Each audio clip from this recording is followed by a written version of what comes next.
Welcome to physics class. In this video, you can find the solution for GATE Physics 2020. Question number 46. An electron in a hydrogen atom is in a state of n is equal to 3, L is equal to 2, m is equal to minus 2. Let Ly denote the y component of the orbital angular momentum operator. If delta y, the whole square, is equal to alpha h cross square, the value of alpha is dash.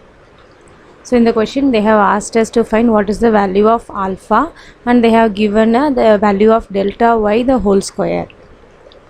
So we know that general uncertainty relation is delta a the whole square is equal to a square expectation value minus the square of expectation value of a. Therefore, for uncertainty in delta y, delta ly we can write delta ly whole square is equal to the expectation value of L square minus square of the expectation value of L. We know that the Ly expectation value of Ly is 0. Therefore, we get delta Ly the whole square is equal to the expectation value of L square. The expectation value of L square is equal to 1 by 2 L square minus Lz square. The eigenvalue of L square is L into L plus 1 into h cross square, and Lz value is m into h cross square.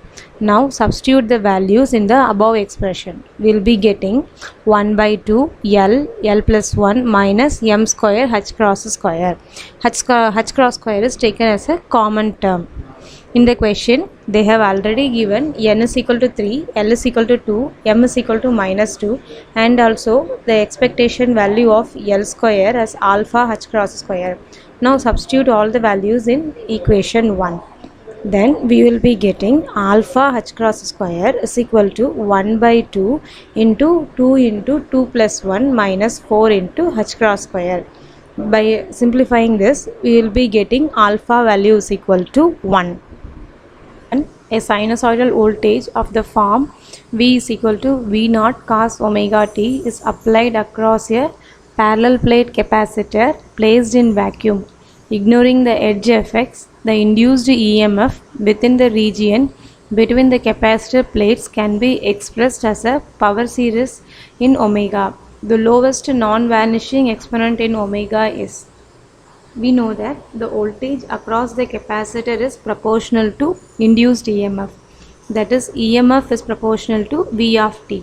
In the question, they have given the value of V of t, that is V naught cos omega t. Now we expand the cos omega t term. That is, cos omega t is equal to 1 minus omega square t square divided by 2 factorial plus omega power 4 t power 4 divided by 4 factorial minus so on. So if you see this term here, you can see the lowest non-vanishing exponent in omega, that is the second term. So the power of omega is 2. So, and that is what they have asked. So the lowest non-vanishing exponent in omega is 2. Please share and subscribe the channel. If you have any queries, write in the comment section.